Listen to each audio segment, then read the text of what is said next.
Hello, everyone. This is Suzanne at The Gospel Truth. Yes, my background is a little bit different. I'm in my kitchen filming this or recording this, and my back computer room is all loaded down with stuff that I have to get ready to start wrapping and getting ready for Christmas and all that kind of stuff. So I had to move my operation out in the kitchen. All right, today we are back in the book Master Potter. And I have to giggle a little bit. Nana Kathleen commented that she's really trying not to go to the library to check out these two books because she's just so excited to see what's going to happen next. I know exactly how you feel. And Joanne, I know you're enjoying it, and there's many others I see that seem to be enjoying this too. It has been a great journey. I think we can relate to her journey, comparing it to some of the things that have gone in our lives as we keep growing in Christ and learning the lessons we need to learn. Today, the chapter is called Dressed for Battle. Beloved has repented. She has come back to the Master Potter, and now we are going to pick it up from there. So we're going to get started. I'm going to read as far as I can. It may be 20 minutes, it may be an hour. As long as my voice holds out, we're going to pick up the speed a little bit, and I think it will be great. You may want to divide listening to this in 2 sessions, but if you're like me, you're going to listen to the whole thing. If somebody was recording this and I was listening to it, I'd be like glued to see what was going to happen next. All right, let's get started. Dressed for Battle. Numbness fills Beloved's broken heart as she stumbles and falls in her weakened condition. Supporting her weary and fragile frame, Amazing Grace helps her walk over the sand dunes toward the steep mountain trail ahead. They create a strange spectacle. Amazing Grace, still wearing his long brown hooded robe, looks like a cloistered desert monk, and Beloved, tattered and bruised, looks like a little wandering waif he's found. Once they are a half-day's journey from the commune, and 2 wilderness wanderers stop to rest. Amazing Grace gives her food to eat and water to drink from his leather pouch. After she's eaten, he tenderly bandages her head and applies ointment to her swollen and blackened eyes. Sadly, that she's so wounded from the violent encounter at Deeper Life, he speaks soft and gentle words of encouragement. I've missed you so much. It is so good that you are back with us. The tender mercy of her desert friend impacts renewed strength in her weary body and mind. He lifts her to her feet and holds her close. Unbeknownst to her, suffering and pain are doing a mysterious work of drawing her into deeper levels of prayer and trust with Amazing Grace. Once their respite is over and night is falling, he quietly resumes his place in front of her on the narrow desert path. Leading her deeper and deeper into the wilderness, he turns and looks into her eyes. An unspoken understanding passes between them as he points to the brilliant star twinkling overhead. Beloved blushes, and they both smile at each other and chuckle. I understand, she replies. Don't stop following the star, no matter what. Isn't that the truth? We must follow that star, no matter what. We must constantly be seeking out Jesus. Remember, beloved, I will never leave you, even when you can't see me. You're never alone. My eye is always upon you. Valiant is with you also. What are you doing when I can't see you? Watching and interceding on your behalf. Beloved smiles and gazes up at the star. When she looks back to the trail, she realizes that Amazing Grace has vanished. I will follow the star, she states resolutely as she begins down the path. Alone, but never alone. Hours pass and her steps become laborious. The cold night air brings its own kind of misery to her stiff, aching muscles, a misery she had forgotten long ago. Death and his demonic horde hide in the barren rocky paths, waiting to cruelly ambush and torment the fragile vessel with their poisonous river of lies. Death screams at his demonic troop. After 10 years of waiting, I had her in my hands. Now she's back in the enemy's camp. Sneering viciously at a nearby cohort, Death vents his anger with a swift kick to the demon's stomach. Master is not going to be pleased. We can't return until we have our trophy, whether dead or alive. Her body is tired, so we must go after her now. Her greatest vulnerability is her children. That is how we shall attack. Each lie must be carefully designed to wear her down a little more. The demons position themselves along the trail and begin their accusations. What kind of mother are you, leaving your children behind? They'll hate you forever for abandoning them. Crusader already does. Did you see how he looked at you? Why don't you turn around and beg Enchanter to take you back? Oh, Lord, she cries through muffled sobs. What have I done? Maybe I should go back. The twisted words tear at Beloved's heart and mind. The taunt continues. You've always told yourself you wouldn't do what your mother did, but you turned out just like her. She never protected you, and you aren't protecting Purity and Crusader. You're no better than she was. Their lies reverberate against the steep cliffs, creating evil echoes of destructive accusations. Your life is over. There's no point in living without your children. Beloved covers her ears and lets out a painful groan. I can't bear it. Lord, I want to die. They're still attacking her at her weakest point, where she is most vulnerable. And that's what Satan does and his minions. They will attack us at our weakest point in life. And we must fight against it. Remember that Jesus has forgiven us of our sins. And not let the demons and Satan play mind games with you. Ambushed by suicide. Her mind succumbs to the attack of the hypnotic voices until she's drawn off the path to the edge of a steep crevice. Suicide's raspy voice whispers, all you have to do is take one step off this cliff and you'll have your peace. They'll be glad you're dead. Those children have already forgotten about you anyway. Yes, I want peace. I can't live without them. Purity, Crusader, I know this is the best thing for all of us. Lord, please take care of them. Should I stop here? I don't think so, right? Moving closer to the edge of the cliff, Beloved takes a deep breath. Looking down at the long drop onto the rocks and brambles makes her dizzy. She closes her eyes, holds her breath, and prepares to step off. Suddenly, Amazing Grace appears and slips his arms around her, pulling her back to safety. Beloved, fight for life. I'm here to help you. You don't wrestle against flesh and blood, Beloved, but against demonic principles and powers. The words of Amazing Grace impart hope and faith. She cries out, I don't want to die. I want to live for Master Potter and my children. Turning to command the dark forces, he declares, she has resisted you. You must leave now. The enemy suddenly retreats for a moment, and Amazing Grace walks her back to the path. Beloved, you're in heavy spiritual warfare, and the enemy is trying to kill you. But you must always remember that the Master Potter loves you even in your weakest. But I keep messing up his plan for my life, says Beloved. Master Potter has a destiny for your life and the lives of your children. You are the only one who can thwart Master Potter's plan. The enemy cannot steal it from you unless you give up the fight. You must put on the whole armor of God to resist the fiery darts of the enemy. As he speaks, ministering angels gather around to dress her for battle. A form-fitting bodice of golden mail is slipped over her torn dress. It has a delicate appearance, but takes an invincible power as the breastplate is strapped on. Then they place a silver crown of salvation upon her bruised head to protect her mind from the lies of the enemy. The golden belt of truth is girded about her waist, and leather sandals are placed on her feet and laced around her calves.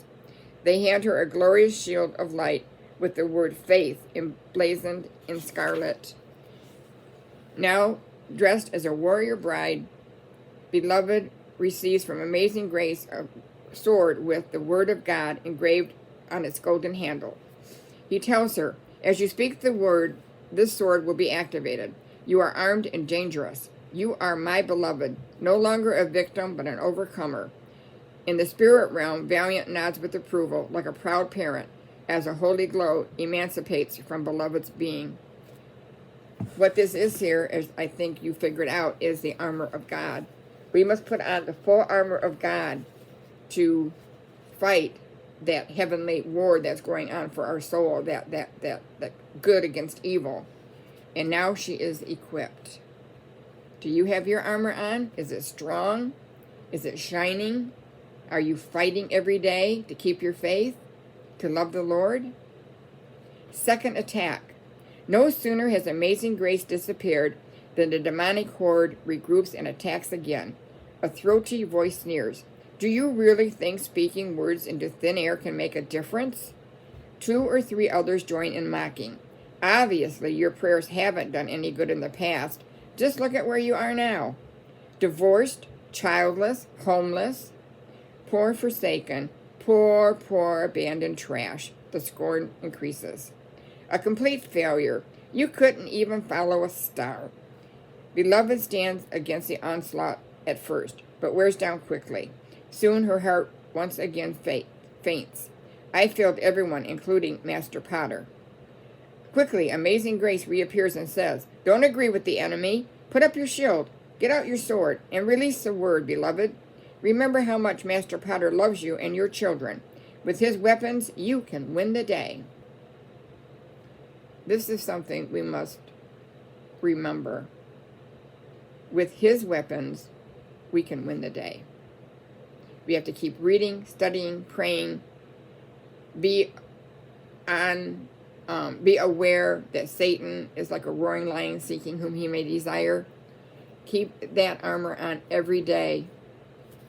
The mocking, venomous assaults continue. The reality is that Master Potter doesn't care about your children. If he did, he would have rescued them. He sent you back to the wilderness to die. Die, die, die, die, die. The voices get louder and louder. Fear assaults Beloved's mind, and she takes several backward steps. Touching her bruised heart with his fiery hand, Amazing Grace ignites flames of truth concerning the mysterious plan for her and her children. Remember, beloved, you're not on your own. We are comrades in this battle. All of heaven is for you. She feels strangely warmed and shakes her head as if waking up from a dream. She hears the clear voice of Amazing Grace as he proclaims, Master Potter will rescue your children. The word says, he will contend with those who contend with me, and he will save my children. Supernatural anger rises up within her, and she repeats his words with authority. She boldly declares to the demonic realm, Master Potter will rescue my children. The word says, he will contend with those who contend with me, and he will save my children. Good, beloved, speak the word again. Let your voice be heard, coaches Amazing Grace. As she continues to proclaim the word of faith, the sword in her hand becomes activated, giving off a brilliant, pure white light. Screaming, the demons declare, Divorced, childless, homeless, you'll always be a disappointment to Master Potter. You're a failure, forsaken. Amazing Grace proclaims, You are his beloved forever. You can never lose his love. The enemy is a liar. I'm not forsaken. I'm beloved. You're a liar and the father of all lies. Master Potter has a destiny for me and my children. As the words flow from her mouth, she is amazed at the power and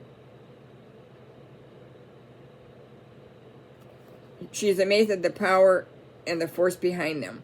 Where did all that come from, she wonders. That's great, beloved. You're doing well. Remember, the authority of God is behind your confession. Your speech is a powerful weapon. It builds your faith and cripples the enemy's power.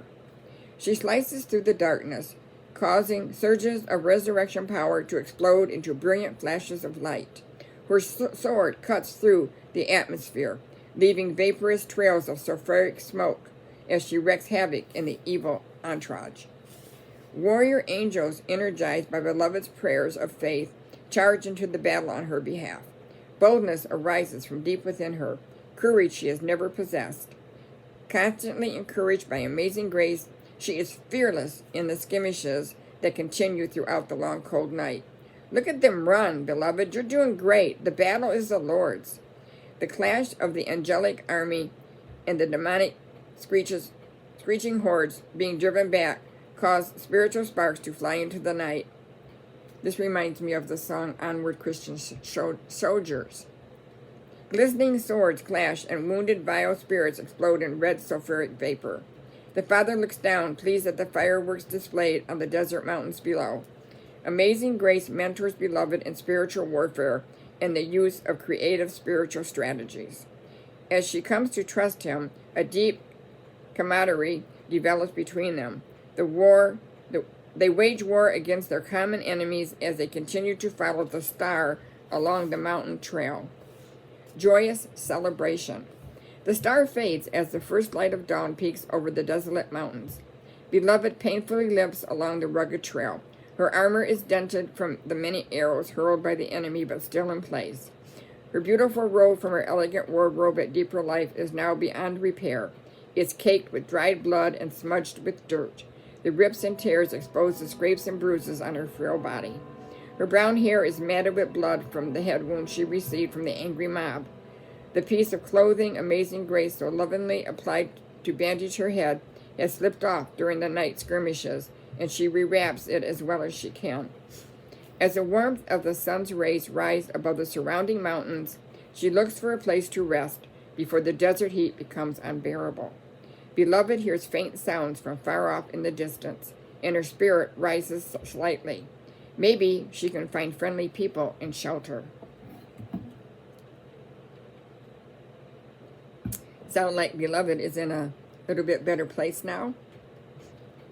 As she gets closer, she realizes it's a song and thinks that maybe she recognizes it as one that Master Potter sang over her at his house. Am I hearing things? Despite her exhaustion, she pushes herself harder, struggling up the mountain path as quickly as she can. She catches phrases of the song as it is carried softly on the wind. The Lord your God is with you. I am mighty to save. Her heart leaps for joy. Could it really be true? Could Master Potter be here? Forgetting her wounds and how tired she is, she runs with a renewed energy. As she gets closer to the top of the ridge, the snow wafts over her. I'll take great delight in you, and I will quiet you with my love and rejoice over you with singing. Is the journey through the wilderness over? It's been hard years. From the top of the ridge, she looks down and sees a wide valley hedged in on three sides with reddish, rugged cliffs. Beloved is astonished to see majestic white tent set up in the valley below. It's engulfed in brilliant glory and the same blazing pillar of fire she saw over Master Potter's house years ago. On each corner and in the center of the beautiful tent are tall flagpoles glistening in the high morning sun. Colorful flags of purple, scarlet, and sapphire fly at the top of each tent pole. They remind Beloved of the Master's flagships anchored off Comfort Cove. The center poles flies a flag bearing Master Potter's family crest of the lion and lamb etched in gold. The lovely design work stands in stark contrast to the desolate sands and rock-strewn mountains surrounding it. Deep longing erupts in her heart as she sees Master Potter running towards her with arms open wide, and it takes her breath away. In a deep tenor voice he sings out, "Come away with me, my beloved." Leaping upon the mountains and skipping upon the hills, he is suddenly in front of her, scooping her up. He affectionately embraces her as she collapses in his arms. He swings her around in joyous celebration as she becomes covered in his flowing white robes. His fiery eyes of love look deeply into hers. He whispers lovingly, "Rise up, my love, my fair one, and come away with me, for the winter is past and the time of singing has begun. I've missed you so much." He sings softly, "Beloved, beloved, you are my beloved." The tent of the Lord. With great love and gentle tenderness, Master Potter carries Beloved down the rugged mountain into his tent, singing all the way. He gently lays her on a long cushioned couch covered with pillows. She opens her eyes and is astonished to see into the realm of eternity. There is no roof on the tent, only an open heaven. A thick, heavy cloud of glory and light saturates the tent and connects the pillar of fire swirling above. Celestial music of flutes, harps, and string instruments waft down from the throne room. Hovering angels join with the heavenly chorus. The unearthly music has a life of its own. It penetrates her body, infusing strength and renewed hope. Looking beyond Master Potter, she sees two ministering angels. The first holds a golden bowl and has a linen towel draped over his arm. The other holds a golden tray with alabaster vials containing exquisite fragrances of flowers, sweet spices, and oils. She also recognizes a small honey cake that Valiant gave her at the start of her wilderness journey. With great distress, she cries out, "I had no idea this was waiting here for me. It's beyond anything I could ever imagine. If only I followed the star a little bit longer, I would have saved myself so much pain. I would have been here with you 10 years ago. I've missed you so much. I'm so glad to be with you again. Oh Lord, please forgive me. Please forgive me." A sick feeling rises in her as she waits to hear his response. Gently, he strokes her face and speaks the words her painful, tattered soul needs so badly. "I've missed you so much, beloved. I love you, dear one." He sits her up and puts his strong arms around her.